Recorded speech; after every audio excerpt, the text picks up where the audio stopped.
Greg. Hi, Chris. How are you? Hey, good, buddy. How you doing? I'm doing all right. Welcome to Film Fiend. Thank you. I was kind of wondering maybe what it's like to actually play a real person, you know, that to where he can actually come up and say, hey, that's not how I would hold the bat or something like that. Well, yeah, this is my first opportunity to do something biopic like this. It was really fun, and it was a little different, something a little different for me.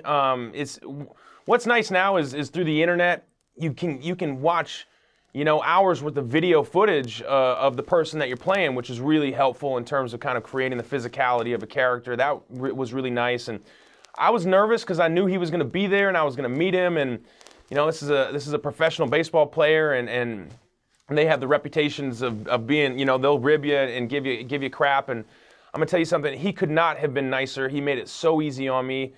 He's just a real class act, down to earth, grounded guy, and he made it really easy on me. So that was really nice. You mentioned physicality. I read online, and tell me if this is wrong or not, but did they tell you that you were too fat to play the role? Yeah, that's right. Yeah, my original audition, they said, hey, you know, Pratt, they said you did a good job, but you're too fat. And I was like, oh, God, no, really? How embarrassing. Because, you know, I play Andy on Parks and Recreation, and he's fat and sweaty, and it's great. It works just fine. I could be 270 pounds and roll into work, you know, 5 minutes after yeah, on my rollerblades 5 minutes after I wake up, and it works. But, you know, and look, there's plenty of fat people in the major leagues, too, but I was playing, you know, a real guy who's not fat, and so I had to lose a ton of weight for them to even consider me. So I kind of did it on spec. They said, you know, look, you're just not going to get the role. And I was like, yeah, we'll see. Did you tell him I could lose weight? And he said, yeah, but you're going to have to lose a lot of weight, and they're not going to just offer you the role. So I said, I'm going to start losing the weight, and if they don't cast anybody, they're going to have to cast me. And it took about 2.5 months, and I dropped about 30 pounds at that point. And they said, shoot, all right, this kid's serious. And so they gave me the role. Well, that's awesome. And then you got to go to your next role. I was reading where you said that from there you went back up and gained some more weight and drinking dark stuff every night. I mean, that must be an amazing thing, you know. You lose all this weight, you play a baseball player, and then you get to go and you get to play an alcoholic, you know. And so you just get to drink and gain weight, and sounds like a great time. Oh, I'll tell you, yeah. The training I did to become a baseball player was really fun, but pales in comparison to the training I did to become a fat alcoholic. There you go. There you go.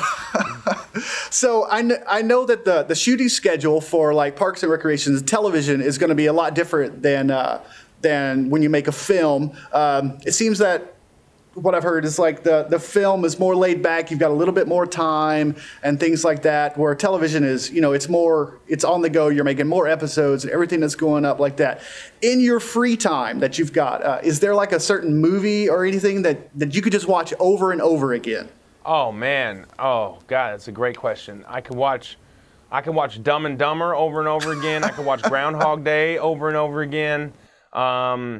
Yeah, I really like comedies. I love watching comedies, and I can watch them over and over again. But then there's, you know, yeah, I'm definitely a big fan of movies, and you know, got my Netflix queue always filled up, and so yeah, that's something that I would say Dumb and Dumber or Groundhog Day. Awesome. Or yeah, there's two. Yeah, well, hey, those are great movies. Especially, I love Groundhog Day with Bill Murray. Those are great things that are going up. But Moneyball opens up this weekend, and then you've got a lot of other projects that are coming up. Chris, we appreciate you joining us today here on Film Fiend. Hope great success in the future. And season 4. Or is season 4 coming up for Parks and Recreations now? Yeah, season 4 of Parks and Recreations coming out here on Thursday the 22nd, 8:30 on NBC. And then on the 30th, you got to go see What's Your Number, which is a movie starring Anna Faris and Chris Evans that I have a role in. And it's hilarious. It's really, really funny. I promise you. If you don't like it, I'll give you your money back, but I don't think that's going to be an issue because it is hilarious. All right, I can't wait to see that and Moneyball, and then you know what? I'm really ready to see you as a fat alcoholic in the future. Well, there you go. Yeah, that'll be out. That's called Tenure, and that's a good one too. Yes, sir. All right, Chris, thank you for joining us today here on Film Fiend. Hey, thanks, brother. See you later.